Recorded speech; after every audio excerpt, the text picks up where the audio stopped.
बहुत समय पहले एक छोटे से गांव में रामू नाम का एक ईमानदार किसान रहता था। वह बेहद मेहनती और सच्चा इंसान था। उसकी ईमानदारी के किस्से दूर दूर तक मशहूर थे, लेकिन किस्मत ने उसका साथ नहीं दिया और एक दिन खेत में काम करते समय उसे हार्ट अटैक आ गया और वह चल बसा। गांव वाले उसके अंतिम संस्कार के बाद भी उसकी ईमानदारी को याद करते थे। कुछ दिनों बाद गांव में अजीब घटनाएं होने लगीं। जो लोग चोरी या धोखाधड़ी करते, उनके घर से अचानक चीजें गायब हो जाती या उनकी पोल खुल जाती। लोग डरने लगे कि यह जरूर किसी भूत प्रेत का काम है। धीरे धीरे लोगों ने महसूस किया कि यह भूत किसी को नुकसान नहीं पहुंचा रहा, बल्कि बुरे लोगों को सबक सिखा रहा है। एक दिन गांव के पंडित ने हिम्मत जुटाकर भूत से बात करने का फैसला किया। रात को मंदिर में दीप जलाकर उन्होंने भूत को बुलाया। थोड़ी देर बाद रामू का भूत प्रकट हुआ। पंडित ने डरते डरते पूछा, तुम कौन हो और गांव में क्यों डर फैला रहे हो? रामू का भूत मुस्कुराया और बोला, मैं रामू हूँ। जब तक मैं जीवित था, ईमानदारी से जीवन जिया। अब भी चाहता हूँ कि मेरे गांव में कोई गलत काम न करे। मैं यहाँ बुरे लोगों को सुधारने आया हूँ। पंडित ने गांव वालों को ये बात बताई।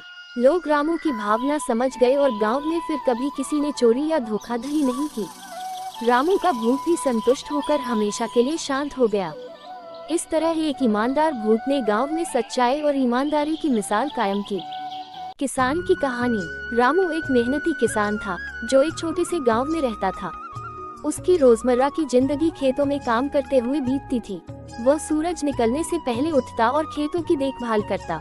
उसके पास एक छोटा सा खेत था, जिसमें वह गेहूं और धान उगाता था। एक साल बारिश कम हुई, जिससे उसकी फसल खराब हो गई। वह बहुत दुखी था, लेकिन उसने हिम्मत नहीं हारी। उसने अपनी बचत से बीज खरीदे और फिर से मेहनत की। इस बार मौसम ने उसका साथ दिया और उसकी फसल खूब लहलहाई। जब उसने अनाज बेचा तो उसे अच्छा मुनाफा हुआ। रामू की मेहनत और धैर्य ने उसे सिखाया कि कठिनाइयां आती जाती रहती हैं, लेकिन सच्ची लगन और परिश्रम से हर मुश्किल को पार किया जा सकता है। एक समय की बात है, एक छोटे से गांव में मोहनलाल नाम का एक धनी सेठ रहता था। उसके पास धन दौलत की कोई कमी नहीं थी, लेकिन वह बहुत घमंडी और अहंकारी था। वह अपने धन के कारण दूसरों को तुच्छ समझता और गरीबों का अपमान करता था। गांव के लोग उससे डरते थे, लेकिन मन ही मन उससे नफरत भी करते थे।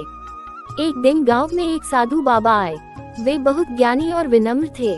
गांव के लोग उनसे आशीर्वाद लेने पहुंचे, लेकिन मोहनलाल ने उनका मजाक उड़ाया और कहा, अगर तुम्हारे पास कोई चमत्कार है तो मुझे दिखाओ, वरना यहाँ से चले जाओ।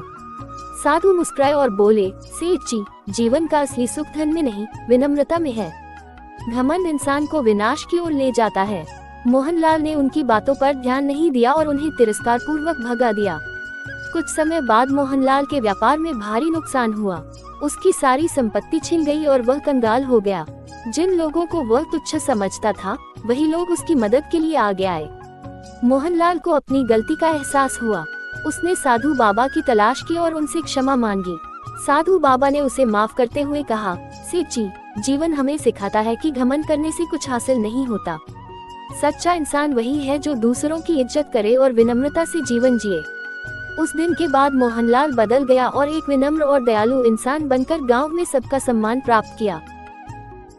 ईमानदार किसान की कहानी। एक छोटे से गांव में रामू नाम का एक किसान रहता था। रामू बहुत ही ईमानदार और मेहनती व्यक्ति था। वह रोज सुबह जल्दी उठकर अपने खेतों में काम करता और पूरी लगन से फसल उगाता। उसके पास ज्यादा जमीन नहीं थी, लेकिन जो भी फसल उगती, वह उसे ईमानदारी से बेचता और अपने परिवार का पालन पोषण करता। एक दिन रामू को अपने खेत में एक बड़ा सा सोने का बर्तन मिला। वह चौंक गया, लेकिन उसने सोचा कि यह बर्तन उसका नहीं है और उसे इसका हकदार नहीं बनना चाहिए। रामू ने बर्तन उठाया और सीधे गांव के सरपंच के पास गया। सरपंच ने भी उसकी ईमानदारी की सराहना की और सभी गांव वालों को इकट्ठा करके असली मालिक की तलाश की। कुछ ही समय में गांव के एक बुजुर्ग व्यक्ति ने आकर बताया कि यह बर्तन उनके पूर्वजों का है और हाल ही में खो गया था। उन्होंने रामू को धन्यवाद दिया और उसकी ईमानदारी से प्रभावित होकर उसे इनाम में कुछ सोने के सिक्के दिए। लेकिन रामू ने विनम्रता से वह इनाम लेने से मना कर दिया और कहा, ईमानदारी ही मेरा सबसे बड़ा इनाम है। रामू की ईमानदारी की कहानी पूरे गांव में फैल गई और सभी लोग उसकी इज्जत करने लगे। उसके खेतों में भी खूब बरकत हुई और वह खुशहाल जीवन जीने लगा। इस कहानी से हमें सीखने को मिलता है कि ईमानदारी सबसे बड़ा गुण है, जो जीवन में सफलता और सम्मान दिलाता है।